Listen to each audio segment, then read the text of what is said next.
किज़ारू literally इस chapter का hero है भाई, क्योंकि किज़ारू ने वन पीस चैप्टर 1104 में जो किया है ना, उसके बाद मेरे दिल से यही आवाज आई, वाह किज़ारू वाह। मतलब सांजी, फ्रैंकी और कुमा के सीन भी ऑसम ही है, बट किज़ारू का जो सीन है ना, उसने सीधे मुझे गूज़बम्स ही दे दिए। और ये सारे ऑसम इवेंट्स हम इस वीडियो में देखने वाले हैं। तो सबसे पहले बात करते हैं इसके टाइटल की, जो है थैंक यू डैडी, जो ऑब्वियसली बोनी कुमा को कहने वाली है, क्योंकि कुमा ने कुछ काम ही ऐसे किया है जो कि आपको आगे जाके पता चल ही जाएगा। बट उससे पहले हम इसके क्यूट कवर पेज को देखते हैं, जो कि एक रीडर रिक्वेस्ट है। और मैं क्यूट इसलिए कह रहा हूँ क्योंकि सांजी दो राइट्स के मैरिज प्रपोजल में हेल्प कर रहा है, जो सांजी के काइंड और हेल्पिंग जेस्चर को शो करता है। और फिर ये चैप्टर वही स्टार्ट होता है जहाँ लास्ट एंड हुआ था। मतलब कुमा सैटर्न और बोनी के बीच में आके उसे बचा लेता है और फिर सैटर्न के पैर को पकड़कर उसे पंच करने जाता है। बट सैटर्न ये देख के शॉक होता है कि कुमा अब तक जिंदा कैसे है और वो मूव कैसे कर पा रहा है, क्योंकि जब रिवोल्यूशनरी आर्मी कुमा को बचाकर ले जा रही थी ना,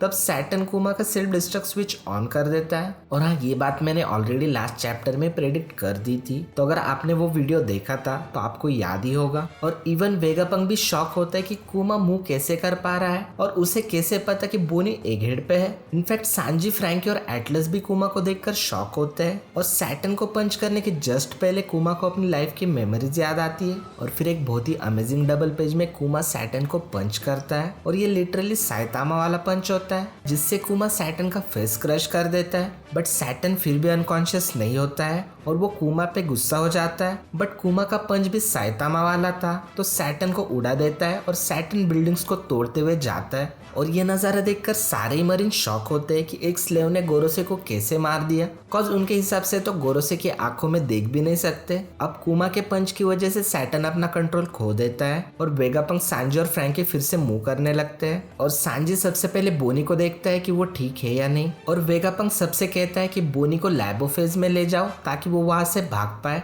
और वेगापंक यहाँ पर ये भी रिवील करता है कि उसने कुमा के अंदर ऐसा सेल्फ डिस्ट्रक्ट स्विच रखा था ना, जो कुमा की बॉडी को लिटरली तो डिस्ट्रॉय नहीं करेगा, बट उसके सारे फंक्शंस रोक देगा, जिससे सैटर्न को भी डाउट नहीं होगा। और ये वेगापंक इसलिए करता है क्योंकि उसे पता था कि कुमा की बॉडी को वेपनाइज किया जा सकता है। और इसलिए वेगापंक कुमा को मूव करता देख शॉक होता है और सोचता है कि ये कई बकानियर की स्पेशल एबिलिटी तो नहीं, जिसकी वजह से कुमा मूव कर पा रहा है। फिर बोनी कुमा को थैंक्स कहती है, और ये थैंक्स उन सभी चीजों के लिए जो कुमा ने अब तक बोनी के लिए की है। जिसके बाद कुमा बोनी को हक करता है और उसकी सारी मूवमेंट्स रुक जाती है। मे बी उसके फंक्शंस ऑफ हो गए हैं, बट मुझे ऐसा लगता है कि वो एक बार फिर उठेगा। फिर हम मरीन्स को देख सकते हैं जो लूफी को ढूंढ रहे हैं, बट उन्हें लूफी कहीं नहीं मिलता और हमें जोरो, लुच्ची और बाकी लोगों के बारे में कुछ नया नहीं देखने मिलता। फिर सैटर्न उठता है और हम देख सकते हैं कि उसका राइट आर्म और लेफ्ट आर्म टूट चुके हैं और सैटर्न बहुत ही जख्मी है। बट सैटर्न अपनी पावर्स को यूज करके बहुत जल्दी रिकवर हो जाता है।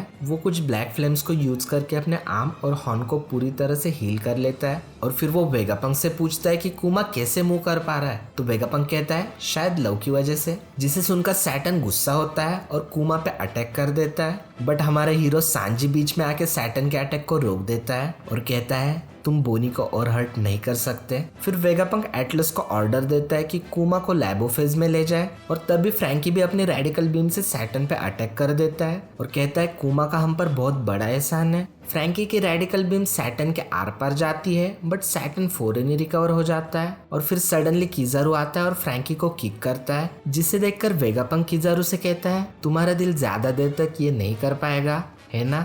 मुझे तुम्हारे लिए दुख हो रहा है किज़ारू। मतलब वेगापंक यहाँ पर ये कहना चाहता है कि किज़ारू खुद भी फाइट नहीं करना चाहता है, बट उसे दिल पर पत्थर रख के ये करना पड़ रहा है। जिस पर किज़ारू बहुत ही सैड एक्सप्रेशन के साथ कहता है मुझे और डार्क ग्लासेस लाने चाहिए थे। मतलब किज़ारू रो रहा है और वेगापंक वो नोटिस कर लेता है। और भाई ये सीन लिटरली पूरे चैप्टर की जान है, और जो किज़ारू का रिप्लाई और एक्सप्रेशंस है ना, वो एपिक है, जो शायद सैटर्न को पसंद नहीं आया, इसलिए वो बस्टर कॉल का ऑर्डर देता है और सारे मरीन शिप्स बस्टर कॉल के लिए प्रिपरेशन शुरू कर देते हैं। और हाँ, नेक्स्ट वीक कोई ब्रेक नहीं है।